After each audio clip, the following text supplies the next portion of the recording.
Волшебникот декември. Месецот декември е најубавиот месец во годината. Така барем си мислеше Ета. Сигурно името го добил по некој волшебник, размислуваше. Само во декември се изгледа поинаку. И улиците, и дворовите, и плоштадот, и продавниците. Како некој волшебник да поминал низ градовите и селата. Замавнал со своето волшебно стапче и оп, светилки и елки на сите страни. И што е уште почудно, каде и да тргнеш, каде и да се свртиш, може да го сретнеш Дедо Мраз. Евгенија, си го слушна името. Веќе звонеше за последниот час. А ти како да не слушна? Покрај неја стоеше наставничката со дневникот во рацете. А Ета спокојно си седеше во клупата покрај својот цртеж со новогодишна елка.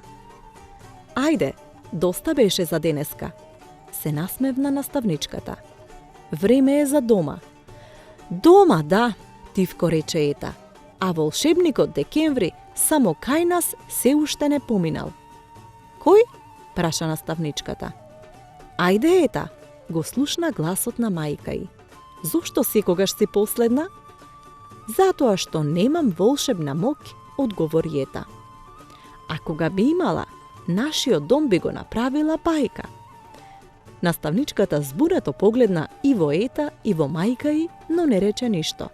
Знам, Ета, виновна сум, признавам, рече мајка ѝ. Еве, ти ветувам, овој викенд, ти ветувам. И минатиот викенд вети, па ништо, не ти верувам, рече Ета нерасположено и излезе од училницата. Беше молчалива и тивка. Збор не прозборе до дома. И мајка ѝ молчеше. Таа знаеше зошто се лути Ета. Иако беше средина на декември, тие се уште ја немаа накитено новогодишната елка. Затоа таа ноќ, откако Ета заспа, таа ги извади елката и новогодишните украси. Ги остави на средината од дневната соба и на еден голем лист хартија нацрта русокосо девојче како ја кити елката. Следниот ден беше сабота. Како и обично, Ета прва се разбуди. Во домот беше тивко. Влезе во дневната соба и ја забележа накитената елка. А потоа и цртежот под неа. Така значи, рече наглас. Значи, јас треба да те накитам. Штом така сакаат, така нека биде. Ги зеде блокот и боиците и почна да црта. Секој цртеж го ставаше меѓу гранките на елката. Сега елката наликуваше на голема цртана приказна. А што имаше на цртежите? Ета и татко ѝ возат велосипеди. Ета, мајка и татко и сестра ѝ ја китат елката. Ета и мајка ѝ се во кино. Ета и сестра ѝ читаат сликовница. Кога слушна дека се отвора една од вратите во домот, Ета се скри за троседот и чекаше да види што ќе се случи. Првин влезе мајка ѝ, а потоа и татко ѝ. И двајцата застанаа како магепсани. Ова се желбите на Ета, рече мајка ѝ. Погледни. Епа, време е да и ги исполниме, заклучи татко ѝ. Ве слушнав, викна Ета и скокна пред нив.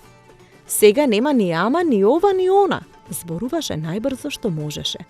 И не барам сите желби да ми ги исполните одеднаш. Да почнеме со првата. Подгответе се за китење.